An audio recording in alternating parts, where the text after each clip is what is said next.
This episode of the Love Looks Like This project touches on PCOS, stillbirth, child loss, pregnancy, stretch marks, and weight. Viewer discretion is advised. Welcome to the Love Looks Like This project. My name is Sarah Margaret. I am a 27-year-old empowerment artist based out of Delaware, and my favorite artist is Panic at the Disco, which disbanded, which makes me really upset, but we're moving past that. My name is Lonna Needles. I am 28 years old. I am a childcare worker as well as a house cleaner and just homemaker. And I love Taylor Swift. That is my girl. You're in your Taylor Swift era. Oh, I've been in that era since she came out. Yep. Mm-hmm. I just lived the Taylor Swift era. Even back in the country days. Oh, absolutely. Since she first came out, that's been my girl. I love that. A1 day one. Fantastic. What is your favorite era of hers? You know what? I really like this new one. This new album has just, oh, yes. The Tortured Poets department has really just got me going. If not for that one, I would say probably like the Fearless era. I loved that one too. But this new one has really it's got me in a chokehold. It's got me down bad.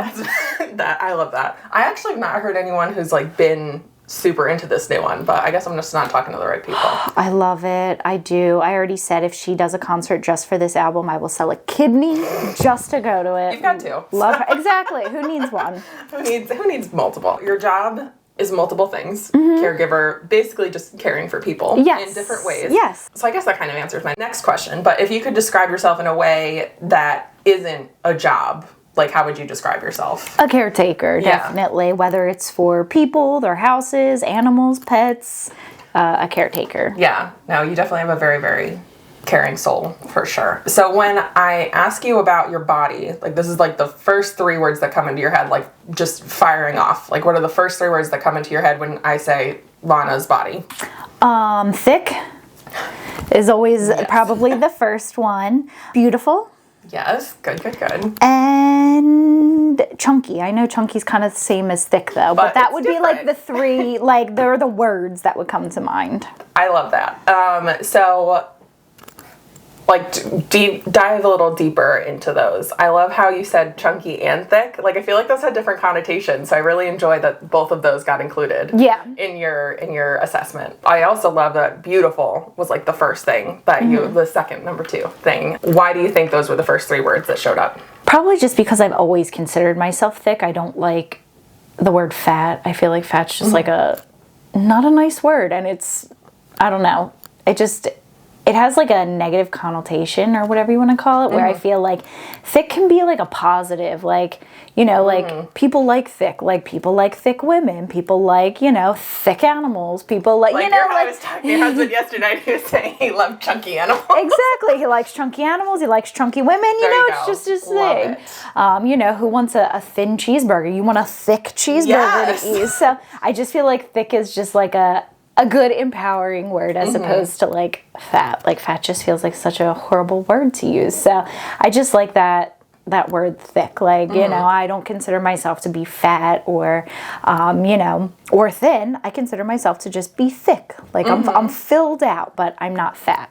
Okay, no, that's so interesting because there's definitely, I'm going into English major mode, versus like rebranding versus reclaiming. So like, fat for so long, especially in the 2000s, was very negative. Like very, very negative. Like all the tabloids, all the everything, like horrible. Which is interesting because originally it was just, you know, a description, like just a descripting word, and then people like co-opted it into a negative thing. And then I know some people are choosing to reclaim the word fat as like a neutral term. So just how the impact is still there in our heads, like choosing a different word to describe it rather than reclaiming that original word. It's definitely super interesting when us curvy girls like to decide how to describe ourselves. That's like, so I like that you include thick and chunky. That makes me very happy. That's fantastic. Some cultures, it's like flattering if you're big. Like if you're not bigger, then you're not fed well, you're not wealthy. Like thick people are considered to be like the wealthy people. Yes. And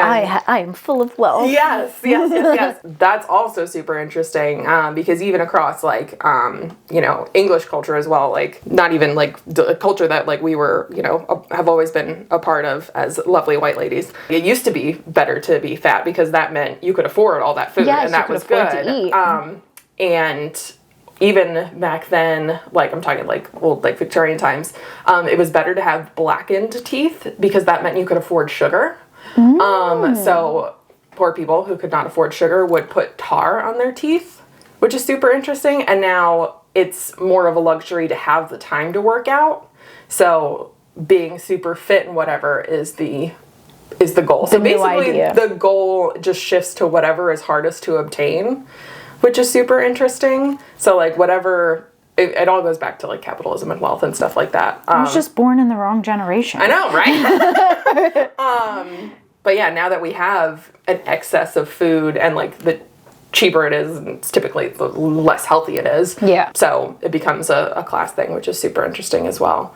So how would you describe your current relationship with your body, and how does that compare to your historical relationship with your body? I think now there's kind of like a love-hate or like a bittersweet maybe, because definitely after giving birth specifically, even during pregnancy, like I loved being pregnant. I thought being fat and pregnant was just the cutest thing ever. I love seeing pregnant people because I just think that they're just so pretty. Something about big round bellies and like just what your body can do for you. Like it cares for this child and it grows this baby. So then, after loss, like after the baby had passed away, it kind of was like your body failed you at the same time. Even though it didn't, you kind of have this sense of like, I went through 9 months of like, I'm growing this baby and my body's beautiful for doing that. And these stretch marks represent, all that I'll have.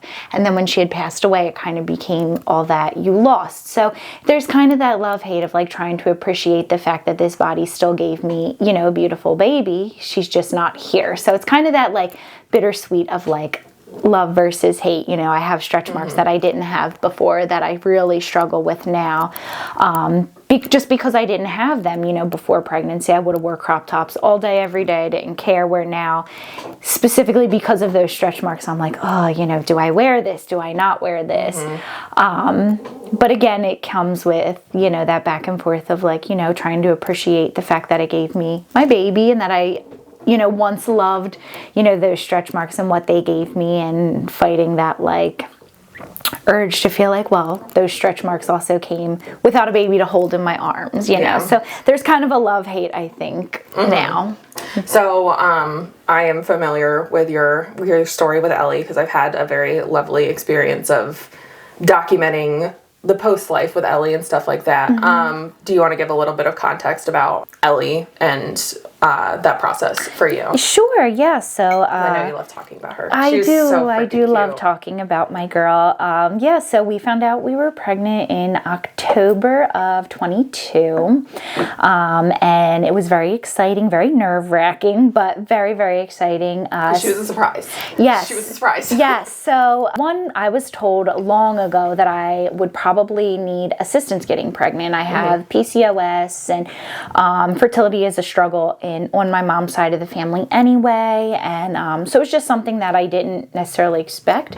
And then when I got with Justin, who I had known forever, but we had only been dating a very short amount of time, it was kind of the same thing. I had told him, like, fertility will probably be an issue. I definitely want to be a parent, but I need to know that you're going to be okay with IVF or adoption or fostering or whatever. And he was like, yeah, absolutely. And then 3 months later, we were pregnant. And so it was quite a surprise. I was very nervous to tell him that I was pregnant because I was like, I just told him 3 months ago that I couldn't get pregnant. And surprise, here we are. How did you end up telling him? He was standing in the kitchen. I had gotten home from work and I was like, I have to tell you something. And he's like, yeah, what's going on? Is everything okay? And I was like, I think I'm pregnant. And he was like, you think? And I was like, well, I took 3 pregnancy tests and they were all positive. He was like, okay. And I was like, if you want out, I understand. I told you I couldn't get pregnant. I won't come after you for child support, but I want this baby. And he was like, no, I am all in. I think this is great and we're going to figure it out. And yeah, So we both definitely took on that role full throttle. He worked extra hours, extra hard. He has like 3 jobs. Like, yes, he's a very busy man. Hard worker. Yes, and he took his job very seriously. He was like, I'm going to sell my motorcycle, and I need to get, you know, a bigger truck so this way it fits a car seat. And he was like all dedicated to the role. So, you know, we spent all of our following months, you know, leading up to that, just preparing. We had our baby shower, which was wonderful. Everything was Tangled theme. We did Tangled theme for her. I'm an Ariel lover, so everybody assumed I would do Ariel, and I was like, no, Ariel's me. She's Rapunzel. Yes. So I had to separate that. I quit my job at the end of April to be a stay-at-home mom. We had expected that to happen, so I quit my job in April and spent the whole month of May getting her nursery ready, painting, you know, all that sort of stuff. At 8 months pregnant, I was up on a ladder painting, and my family was not thrilled after they walked in, and I was on the ladder like, with my stomach, you know, pushing through the wall. But it was still great, and I'm very happy with how it turned out, and I was so thrilled with her room. But yeah, so then we had our induced date of June 5th, so we had went into the hospital. It was a Monday. We went into the hospital, and unfortunately, as they were getting us all prepared, they were, you know, they give you the rundown, and anytime you go to an OB, like, the last thing they do is check an ultrasound. I don't know why that is, but you know, they go through all the paperwork stuff and they give you all the, this is what'll happen, this is what, you know, we'll do. And then at the very end, before they were getting ready to start everything, they did the monitor. They couldn't find her heartbeat, and immediately, just on the Doppler, I got nervous because we've never had a problem finding her heartbeat on the Doppler, whether it was my at-home Doppler, which they tell you not to use, but I had one anyway because that's me, or any of the doctor ones. Like, that was never a problem. So I already was a little worried, and so she was like, no, it can be normal, especially as they get bigger. Let me go get the ultrasound machine. She went and got that, and you could just tell something was kind of off. Like, she was very quiet, and she kept looking around, and she was like, you know what, I'm actually going to go get the doctor, because she was a resident. And as soon as she said that, I looked over at Justin, who was like sitting on the chair, because again, we didn't have any concerns or anything, so he wasn't like, you know, all up. Yeah, he was just sitting on the chair, and I looked at him. Both of us made contact, and he could just see tears start going. He came over and he held my hand. He was like, it's going to be okay. And so the doctor came in again, and within like a minute of them not saying anything, them looking around, I just looked at them and I said, is my baby okay? And they were like, we're so sorry. And we just knew then that, you know, what had happened. We obviously, as soon as they said that, we knew. And I think I was a little bit more in shock, where I was just kind of like, no, like, this isn't real, where Justin just lost it immediately. Like, he was done. Like, it hit him immediately. It took a little bit longer to hit me. I was kind of just like, I think I was in a trance of like, this isn't real. Yeah, like, I mean, no, there's no way. Like, we're at the hospital to give birth to our baby, not to give birth and not take her home. So there was definitely like a shock aspect for me, where it took a little bit. So they stepped out of the room because they wanted us to be able to make any calls we needed to make. So I called my mom, he called his mom, because we wanted both of them at the hospital with us at that point. And then I had called my sister to tell the family to be that person. I called my brother to tell the other side of the family, and he did the same. He called his sister. So just to kind of make the calls so that people weren't calling or texting us, because they knew we were in the hospital. They knew we were getting ready to have the baby, and we didn't want experience. Yes. I mean, I'm sure it's not a unique experience, but just like, we're here, we're gonna have a baby, and I'm gonna end just like figuring out that day. Yes, and it was just like, I didn't want people texting me like, oh, is she here yet? You know, all that, not knowing obviously, but so we just kind of so we just kind of designated certain people to like tell different parts of the family to let them know, so that they weren't reaching out, or if they did, it was on a different note, which was fine. Some of the family was like, you know, we heard what had happened, we're here for you, we're praying for you, whatever. So some people were nervous of what to say, you know, so you kind of got all over. But yeah, as soon as we were ready, we made our calls. They took us up to labor and delivery, because you initially start in the more of like the doctor's office area of it, and then they took us up on a private like a workers only elevator. So this way we didn't have to like walk through all these women that were pregnant coming in, or you know, all that. So we kind of had like a back area, and even where they took us up, we had a special room that was like away from everybody else. That's so nice. Yes, because I hear horror stories of other women who didn't get the sort of care that I got. Yeah, we got that's such great care where we were great. at. Yeah. They took us up to a big private room, like on the opposite end of the floor, so that I didn't hear, the entire time we were there, for the 3 days we were there, I did not hear a single baby cry. I did not see any other parents. Like, it was only us, which was nice. That is really But nice. that's when it hit me. Once we stepped off of the elevator and I saw like the pictures on the walls of the babies, because you're still in labor and delivery, Yeah. so like you're still going to see that stuff. That's when it hit me, and I just like broke down. And they actually had a grief nurse there. She was specifically grief for like lost parents. So like she was there as soon as that elevator door opened. I saw her at the hall, and she just gave me a huge hug, and she was just like, you're going to be okay. We're going to get you through this. And the nurses there were so wonderful. They took such good care of both of us, but like specifically me. Like the one nurse, I remember braiding my hair, and just, they were so wonderful. So once my mom and his mom got there, we started the induction at 5 p.m. that night, and I gave birth at 9:25 the next morning, so on June 6th. Okay. And we got to spend from then until 6 p.m. with her. It was up to us. We could have kept her longer, but the longer you go, the less they look human, the less they look alive. And so when she first came out, she still looked so alive and real. That picture that you have is just, she's so precious looking. Yes, And like you have her all bundled up, and she's she looks like such a big girl. Yeah. So we called my brother and my sister-in-law Amanda to come, and we wanted them to meet her. So we kept it very small with who met her, and I think there are some things like I think I would have changed now, but I think in the moment you were so like you had no time to even process anything. So anytime I meet new mothers who are going through loss, and they'll ask like, what are things that I should do or that you wish you did or whatever. And that's one of the things I always say. I'm like, have anybody you want to meet her or him, meet them, because that's something I kind of wish I did more of, which is fine that I didn't. Like I'm happy that I got to meet her and my family.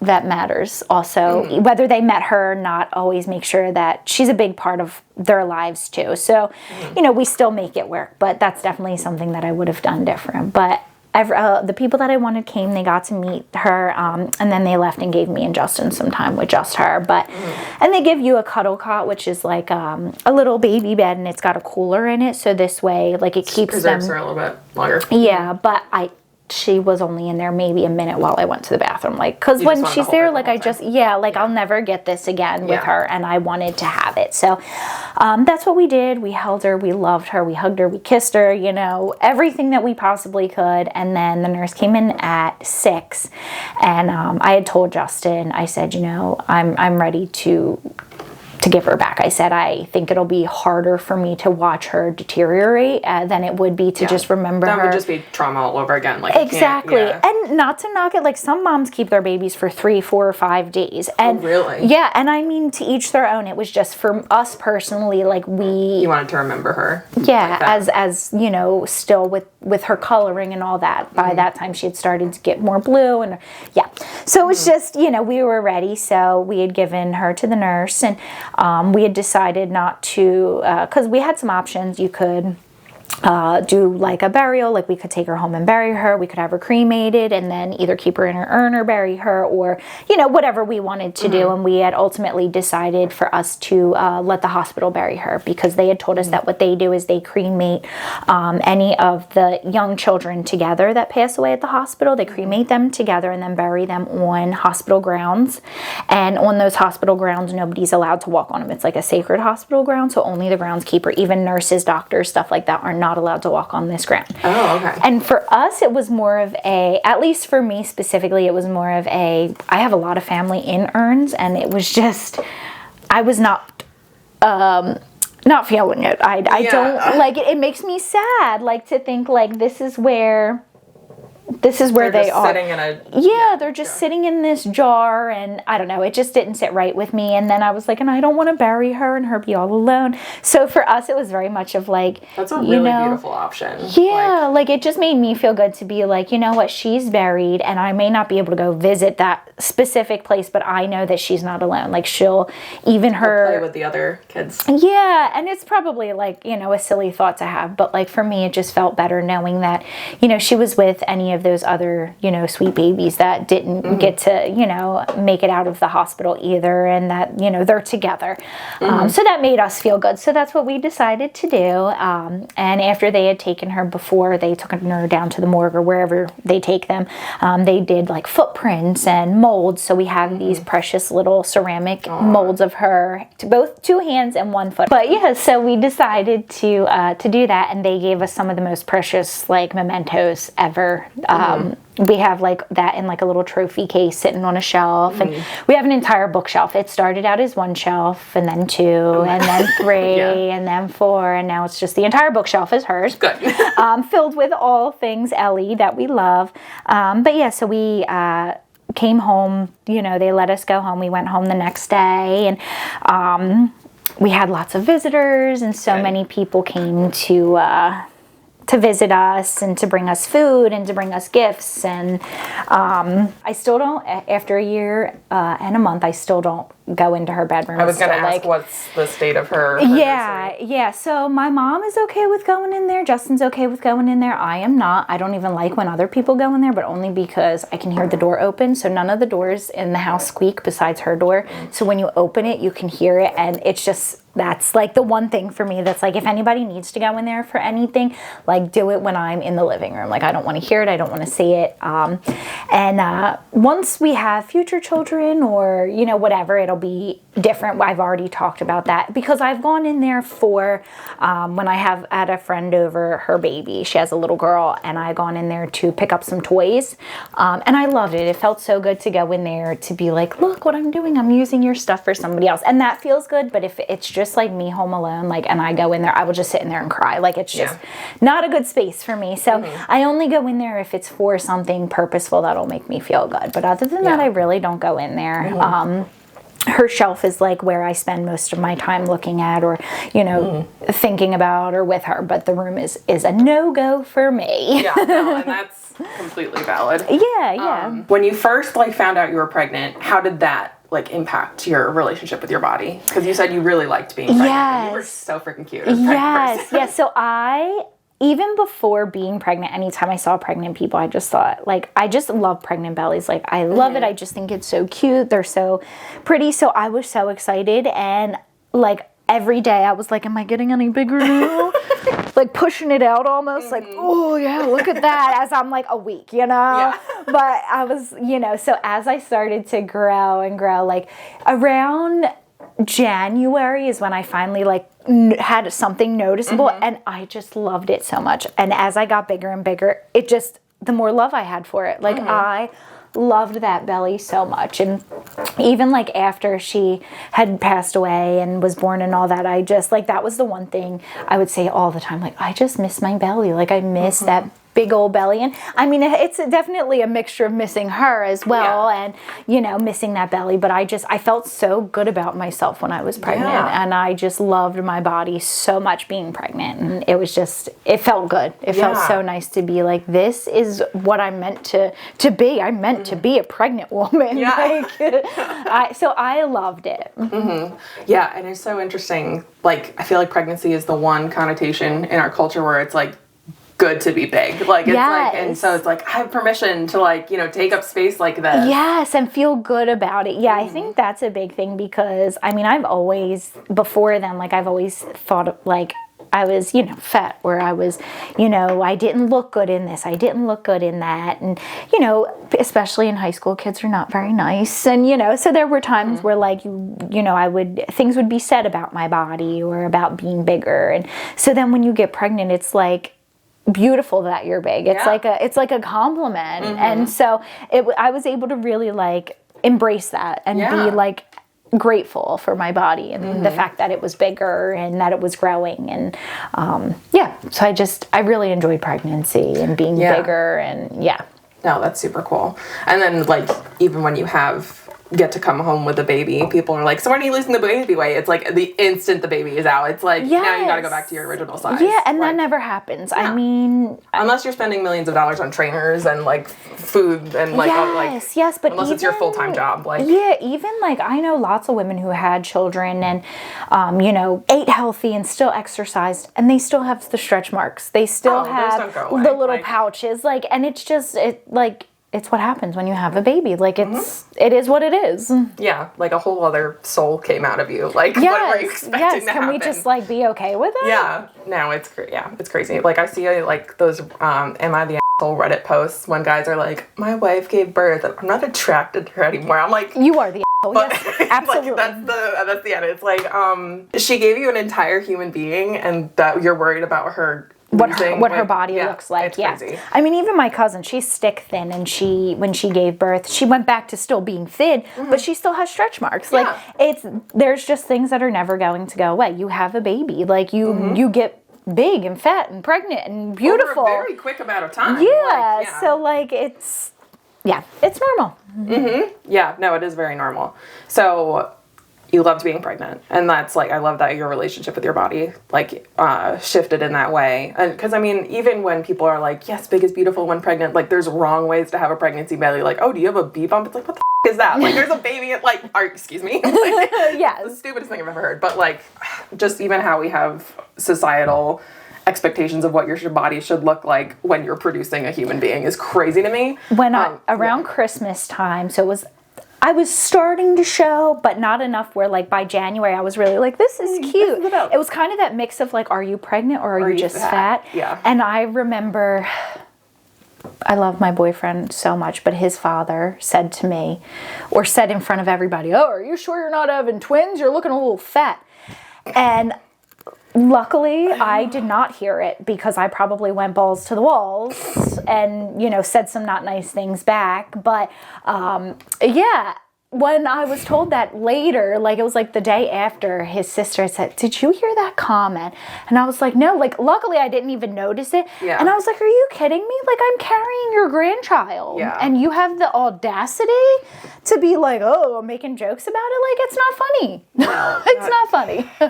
So, yeah, people are just rude no matter what, and they're going to judge you just a new regardless. Yes, regardless of whether you're pregnant, not pregnant, skinny, fat, you know. Oh, yeah. No, there's no right way to have... I mean, just the America Ferrera monologue in the Barbie movie. There's no right way to have a body as a... There's no right way to be a woman or right way to have a body, like, especially just having a body. It's crazy. Yes.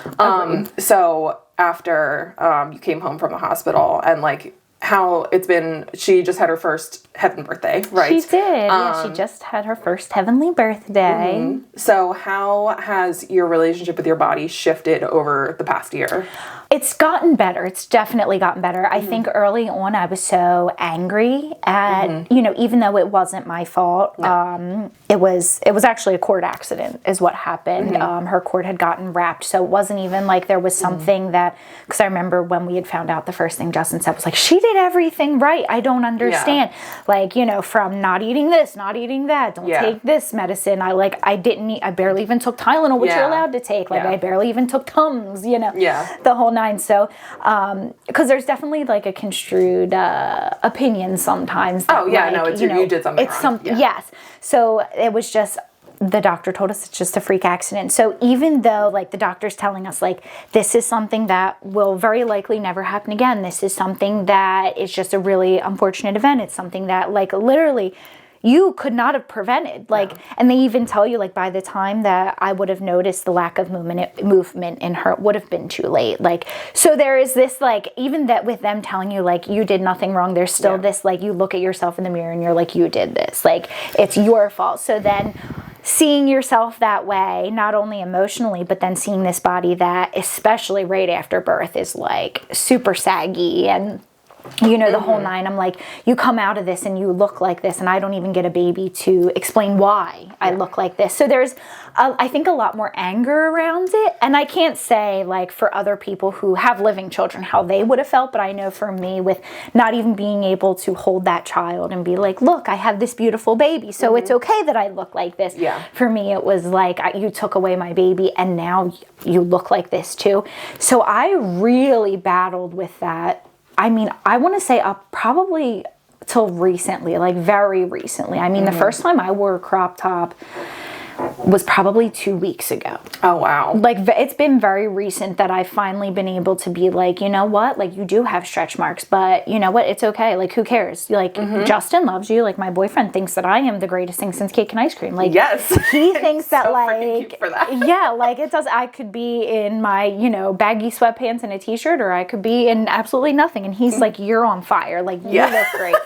So, you know, and that's really whose opinion I need to care about, and my own. And yours. Yeah. Number one, yours. Yes. Number two, Justin's. Yeah. But it definitely helps knowing that, like, he just thinks I'm so great, because it helps me to look at myself and be like, you know what, he's right. Like, you are great. Like, you do look beautiful, and it doesn't matter. So I'm working on it. Yeah. And it's getting better. Like I said, early on it was hard. It was very, very hard throughout the winter. It was very hard. And then as summer came and I started wearing bathing suits and stuff, it kind of, because last summer that didn't really happen. I was going through postpartum and all that. Like, last summer was just like in the house. Like, I don't even remember most of last summer. So then by the winter, like, you're in the baggy clothes and all that. You're just, you know, you're not thinking about it. And then you're cocooning.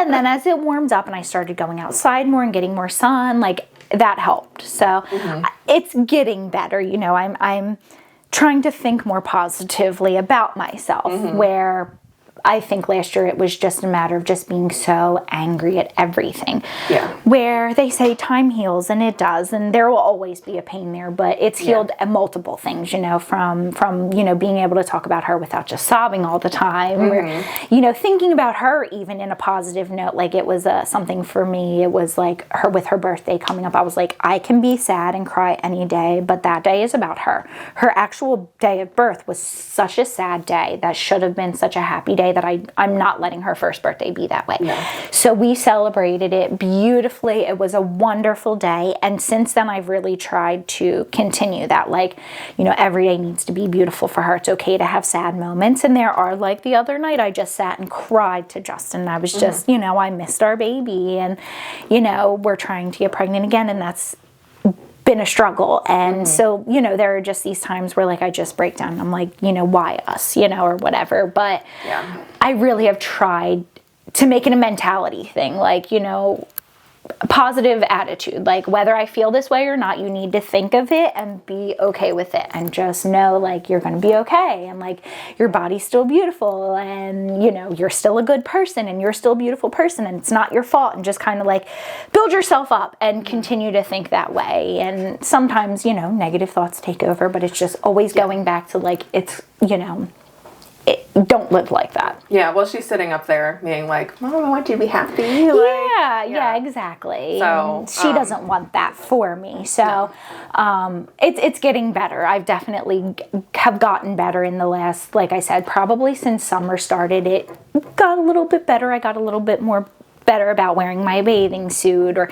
this and that. And then, like I said, it's been within the last like 2-3 weeks that I finally kind of pulled out the crop tops. And I've always been a high-waisted pant girl anyway, so that hasn't changed. I still love my high-waisted, but I've actually been able to feel like, okay, I can wear a little bit of a crop top and show a little bit of skin and feel confident and feel like I like the way I look. And if anybody else doesn't like it, then you can off. Exactly. Like, you know, then don't look. Like, if you got a problem, then don't look. And that's just kind of been my attitude about everything. Some people don't like, you know, that I post pictures of my baby. Well, then don't look. Some people don't like that I post pictures with my stretch marks out. Then don't look. Like, you know, maybe I don't like looking at you. Like, but guess what? Like, I just don't look. Like, so that's kind of the attitude that I'm trying to maintain. It doesn't always work, but I am trying. It's a practice thing. It's a practice thing. It is. And, you know, stretch marks are not a pregnancy exclusive thing. Like, no, I had them before. Marks. Yeah, exactly. I had them before, but I noticed them now. Yes. Where, like, I didn't necessarily have them on my belly. I would have them, you know, on my thighs and that. And then, you know, with the big belly came a lot of them. So it was just kind of an adjustment of getting used to them. Because even though like I'm back to the same weight I was pre-pregnancy, and if I look at myself like stomach wise, it's the same size as it was pre-pregnancy, but those marks are there now. So it's really just learning to be okay with those and still appreciate those. And like I said, I always try and tell myself like those stretch marks gave me that beautiful baby, and whether I can hold her here or not, there's one day that I will hold her again, and that comes with her, and they're beautiful for that. So it's a mentality thing, and it's getting better, and I am proud of myself for thinking that way. No, that is very impressive, especially like just a year away. But no, I did not know the exact cause and everything. I actually, when I was being born, I wrapped the cord around my neck. Oh, wow. While my mom was in labor for 40 hours. She never lets me forget it. She was in labor for 40 hours, and I was about to make my grand appearance, and I wrapped the cord around my neck, and she had to go in for a C-section. So the weekend after we had given birth to our baby, his sister-in-law's cousin also was having their baby, and they were rushed into an emergency C-section for the exact same thing, and luckily their outcome was much better than ours. But it happens, and it's crazy. Some point they think overnight, actually, because I had told them, I was like, I felt her moving yesterday, like actively. So it happens, but they think it had happened sometime like overnight, where when I was probably sleeping or whatever, that she just, because nighttime was always her busy time, where like she liked to party at night. Don't we all? Yes. So she just got herself all tangled up, and by the time we had gotten to the hospital, she had already had passed. And I had said like I had felt her moving, and they said even after they pass, they still float, so you still tend to feel them. So which is why they say like, because some people are just awful, and someone actually said to me, well, didn't you feel her stop moving? And like, it's, yes, I wish I could make a podcast on like what not to say to grieving mothers. Never blame them, because it felt like, well, didn't you? And I'm like, no, I didn't. And the doctor luckily made me feel so much better when they were like, no, I'm so glad you mentioned that they were so clear that like you did not do anything wrong. Like, they were very clear on that, and so that was very helpful for my own sake, that they were like, no, like by the time you might have even noticed this, it would have been too late anyway. And an actual human professional told you that, like random people on the internet are just terrible. That's how it happened, and So on the continuum of like me versus my body to my body is just a part of me, where do you think you are on that? Like when you're thinking about like, when you're having those bad days, when you're like struggling with, your body for whatever reason, maybe you stubbed your toe, or maybe you're just looking at your stretch marks or whatever, are you like, this is a part of me, or are you like, I don't like that I am in this body? That like, how do you perceive your body? I do think it depends on the day. Like if I'm having a not good day in general, I can be more of like, oh, I hate this body. I wish I had the body of somebody else. But there are fewer far between. Like I said, that's something that this past year with her loss, I've really tried to also appreciate. So even when I'm having those days of like, oh, I look terrible, or oh, this and that, I just try and remind myself like, you know what, it's okay to feel this way. Like you're allowed to feel this way. And you know what, something my therapist said to me that just has stuck with me. It was one of the first things she said to me in one of our first sessions together was, just because you think something doesn't mean it's true. So I've also been told that in therapy several times. Yes, and that has been like the one thing that I always try and go back to. Like I can think that I look terrible, I can think that, whatever, but it's not true.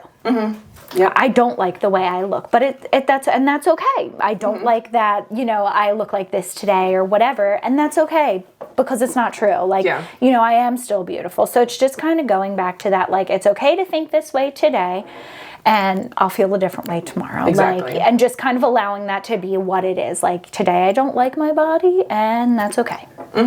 Has your therapist ever talked with you about body neutrality?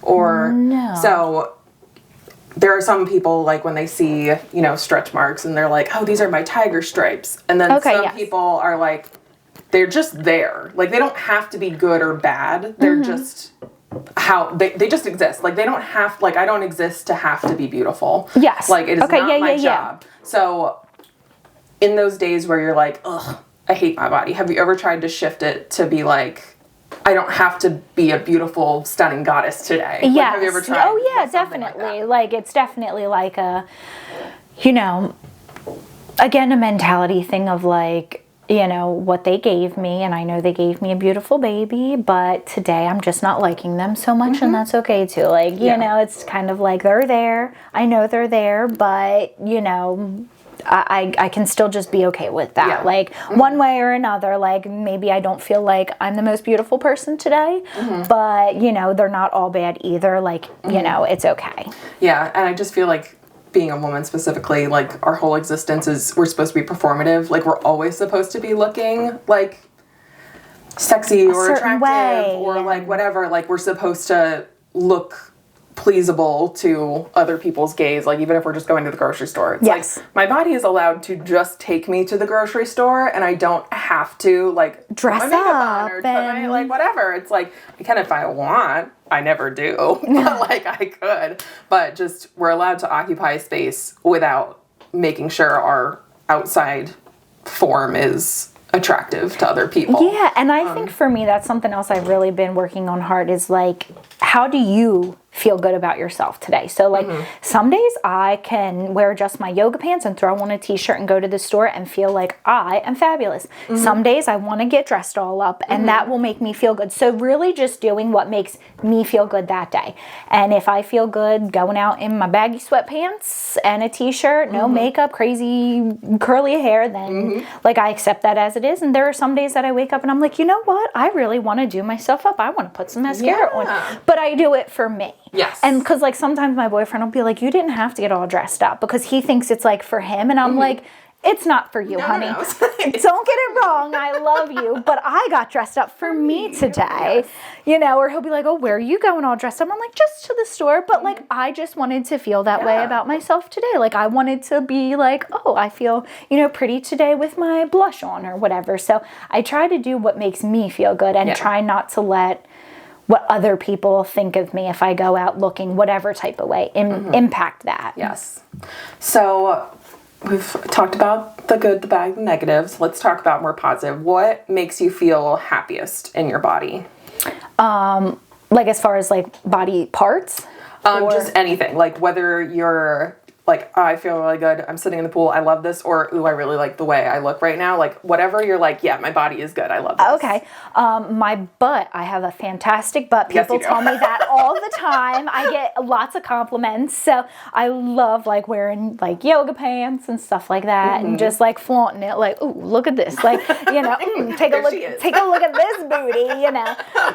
And that's something my boyfriend loves very much too. He actually, and he's, like, the kind of guy that is like, everybody should see it. Like, he's not like, oh, we're going out, so wear baggy pants so people don't see it. He's like, oh, you should wear those gray sweatpants. Look at this butt. Yeah, this is I have this. Yes, he is. He's I love that. You know those gray yoga pants you have? Wear those today. And then, like, we'll go somewhere and he'll be like, yeah. Like, so he is, like, all on board with, like, yeah, everybody look at how hot my girlfriend is, which, you know, helps make you feel good too when you have somebody who's like, look at this bad. So yeah, that's that, and then my eyes. So, like, I've tried to do contacts and everything else, and I just have chronic dry eyes, so contacts don't work for me. I've tried literally every type of contact they could give me. They were like, we have no more to even try. Like, unless you want to get surgery. They literally recommended surgery to put these, like, tubes in my, like. At that point, don't you just do, like, LASIK? Like, instead of just so you can wear contacts, or? I don't know, but I was like, it's not worth it to me to do anything when I can just wear glasses. Like, it's not that big of a deal. It's just like wearing, like, art frames around your eyeballs. So I like it. I like glasses. So sometimes I'll just take them off and let myself be blind, you know, if I want to. Not when I'm driving, of course, or going anywhere. But, like, you know, if I'm sitting out floating in my pool, I don't need to wear my glasses anyway. It's not a big deal. And my biggest, honestly, the only reason I wanted it was because I like the sun. And my mom was like, you can just borrow my sunglasses. She has sunglasses that go over them. I look a little bit like a granny with them, but like she's got some cute ones. They're like pink and they go over your glasses. So I'm like, honestly, like it's not worth it to like go have surgery and all this just for an appearance. Yeah. Like I was literally considering having a surgery where they put tubes in just so that I could wear contacts so that I didn't have to wear glasses to make myself like look better. Dumb. Yeah. So yeah, I also like my eyes, but not enough to go and do all that. And I just appreciate my glasses. And yeah, I do love mascara. I have always loved mascara. I'm a mascara girl. I will wear nothing else on my face and just still do mascara. Yes. Like it's one of those things for me that just makes me feel like, oh, look at these. Look at them. Oh yeah. Yeah. I love that. So what are you proud of your body for being able to do? Carrying my baby. And I figured that would be the answer. Yeah, carrying my baby and just giving us that joy. That joy of having her. Even though she's not here, we still get to enjoy all the beauty that she is and was. Yeah. This is a separate question. Were you offered Now I Lay Me Down to Sleep services when you were there? Yeah. It's a nonprofit where they connect with photographers and they have a photographer come out for free and take. Did they? Okay, yes. So it wasn't that one. The hospital specifically had their own already there. So all she had to do was like take the elevator up, and nice. It was all professional. So another one of those things I wish I did more of was take pictures on my phone. So I have no pictures of her on my phone. We only have the photos that the photographer did. So they are very highly cherished, and it was all free. They sent us like a little USB and we plugged them into the computer. We transferred them to our phones, so we have them, you know, and all that good stuff. That's, again, I'm so glad that they had that for you, because that's not something that's gonna be the top of your mind. No, I don't even think I looked at my phone until we had left, and then I was like, I really should have taken some like actual pictures on my phone, so I had them, but I cherish the stuff that I do have, and I try not to dwell on what I didn't do or whatever. But it's definitely something that like but it's definitely something I'll like recommend to other moms that are going through similar situations. Like take as many pictures as you can, because that's all you'll have. Yeah. But yeah, so I very much cherish the pictures that the hospital took and the program that they had for us to do that. Yeah, because I have done a family photo shoot where they actually brought the canvas of their baby that passed. And so the younger sisters, who are obviously older than he was at that time, held the canvas so that he could be a part of their family photos. So yeah, we used we had a painting done of her that we used for everything. I have that actually with me, that we used for a lot. And I actually just got I just ordered a picture. It's like a bigger one, and it's our favorite picture of her. She has her little teddy bear with her, and it'll have like all her birth stats and all that, and it's getting mailed to me. She put a expedite on it because we're having a bench reveal. Yes, I heard about that. That's so exciting. Yes, we're very excited, but I was like, I know this is like an inconvenience, but like, is there any way you could get it shipped to me a little quicker, because I would love this to be our new like family photo with her. I love her painting photo, but it's a painting. Yeah, I want it to be a photo. Yes. Yeah. So I'm very excited to get that, and it'll be like much bigger than our little painting of her. Yes. But the little painting has done everything I've needed it to do. It's a beautiful photo. It's the background on my phone. It's like the center of her shelf. Like, I love the painting so much for it. It's so beautiful, but I can't wait to have this to be able to be the picture that we use for the family photos and all that of her. Yes. No, I love how art can help people heal in that way. So it's much. just, it's amazing. Yeah. Speaking of pictures, we're about to take some pictures, so I have a couple concepts that I want to do.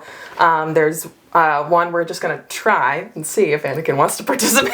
In here, just a fabulous, like, cool portrait. And then we're going to go outside.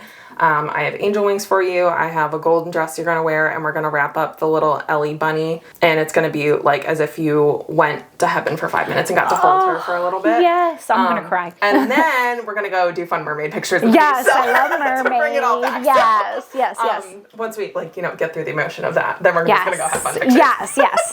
I might cry, but that's why we've got this bad boy. Alrighty, so we're going to go through, and are you gonna be able to see? Yeah, I'm taking them off because I don't get the glare. Gotcha. Okay, so you're just gonna kind of go through all of them, and then we'll pick the one you want for your metal print after. Okay. And we're just gonna talk about your reaction to everything and just kind of go through them. So. And these are just soft proofs, so they are not like edited. This is pretty much close to straight out of the camera. So you just click on it and then let's flip on through.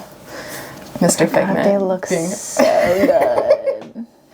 And this is without any editing. You're just like that pretty. So Mr. Figment was being I love these with him. Look at how cute he is. I told Justin, I was like, oh, I love that. I was like, guess what? A handsome man took over for Mr. Anakin when he dropped the ball. He's like, Winston. I'm like, that wouldn't really fit like the, you know, ethereal like vibe, because Winston like kind of has like Victorian child eyes that just kind of like pop out a little bit. Wouldn't be the vibe that we're looking for. I think the bunny was like the perfect size. Yes. I love these. I just like thought at 2 a.m. last night, I'm like, what if we did this? Which is why you got a text at 2 a.m. Hey, bring the bunny. These are amazing. I love that, like, I don't know, just is like, she's there. Yeah. Oh, I love that one. I'm gonna cry. You can cry, it's allowed. I'll feel silly if I bought a fancy tissue box and they get used. I love that one too. Oh. I have to pick just one. Yeah. Like, and I haven't even gotten to the mermaid ones yet. You have less photos than Sarah did. Sarah had to go through a lot more. So it's just every picture that like involves her is like, oh. Yeah, I know. Now we're into the mermaid yes. My gosh. I like that one. Oh, living out my dreams. I love that. I'm telling you, it's a very fine line between like romantic beachy waves and bog witch when it comes to hair. So we gotta get it at like the right moment. I love the way the wind is just taking it. And then yeah. So talk us through what it was like to go through all of these. Oh my gosh, I love them. They just look so good, and I don't know, especially like the ones with the baby. Like they just feel so special, and then like the beach ones is just like Mermaid these time. fun. It was two very different. Yeah, different feels, but like at the same time, both just so pretty and just so. Like, they just look so good. How did you feel looking at, I mean, because it was so bright, the stretch marks weren't just, like, hanging out, but you were, like, hanging out without, you know, the full shirt on. How did that feel? The mermaid ones were a little bit more, like, because, like, you can see everything, so it just kind of gives you that, like, But, like, just to see, like, it as a whole, like if you, because as you know, it being me, that's what I'm looking at. But like if I'm somebody just looking at looking at that as a whole, it's like, wow, that's such a nice photo. Yeah, no, it's pretty cool to like see yourself from like an artist's perspective. Because I mean, the way you're looking at these photos is different than you're looking at yourself in the mirror. Yes. And that's what's really cool about photography is like, I don't know, you're seeing yourself in a way you literally can't in any other context, like, because you can't take yourself out of your body and look at it from all different angles, and it's just like you're trusting someone to see yourself in the way you hope you would see yourself if you were outside of your body. It's like you're entrusting the photographer with that, which is very stressful. Yeah, and even when you look in the mirror, like depending on the lighting of where you're at, you look different. Like I think I look better in my bathroom mirror than my hallway mirror. Like, so it's just like, you know, it's different to see yourself like that. Yeah, no, it is definitely, it is very different. What was the most prominent emotion you felt during the experience? And there were a lot of different emotions because it was a lot of different shoots. Like, yeah.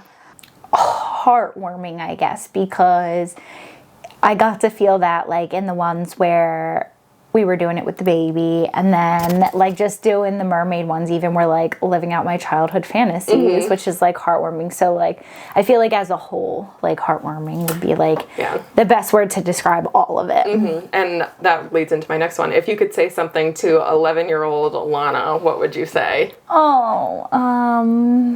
Things will get rough, but you'll be okay, and you'll make it through, and you'll get to live out all the dreams that you want. And you'll get to be a mermaid someday. Yes. So. Just wait for that. If you could say something to someone who is out there wishing they had the courage to do something similar to what you did today, whether it's photos or something that pushes them further on their self-love journey, it doesn't have to be like photos, but what would you say to someone who wants to take that next step but is like kind of nervous about it? Just do it. You just got to jump in and do it. And you can be nervous through the whole thing. You can be nervous leading up. You can, you know, whatever. But, like, you just got to do it. You just got to jump in and do it. Because then once you do it, you'll feel better. Like, I mean, that's with anything. Like, if you don't want to do something, I feel like I'm the queen of, like, oh, I don't want to do that. And Justin's the one that's like, no, we're going to this. You already said we're going to go. And then I go and I love it and I have, like, a great time. But I'm, like, I have such a hard time, like, stepping out. So I just think, like, just stepping out and doing it. Like, just getting yourself to do it is, like, what you need to do. And I mean, it's so much easier to not do something than it is to go do something. So, like, especially if it's something you're feeling like, I mean, just doing anything, period, even something you want to do. Like, oh, I want to go hang out at the beach. It's, like, so much more work than just, like, staying at home. Bed. So if it's something you don't want to do, it's even more like, and sometimes you just gotta, like, push yourself to do stuff. Yeah, for sure. Well, thank you so much for joining us. And now we have to pick the photo you want for the middle print, which is going to be difficult because I think there's like 115 photos. It'll definitely be one with the baby. As much as I love my mermaid dreams, like, I can't, you know, everything's about my baby. Of course. Always. All right. Well, thanks so much for coming. And I'm going to turn this off so then we can start figuring stuff out. Thank you so much for watching this episode of Love Looks Like This project. If you want to support the project, you can do so for free by subscribing, watching more episodes, sharing this episode with your friends, and following us at all the links in the description. If you really want to support us, we have really pretty merch, art prints, and even a donation link with details with upcoming investments we plan to make on this project. And if you really, really want to support us by telling your story in an episode, make sure you join our self-love group on Facebook, as they always are the first to know about upcoming opportunities and will be the first to know when applications reopen. Please know that you are loved, you are irreplaceable, and beauty is not a price you have to pay to take up space on this earth. See you in the next episode.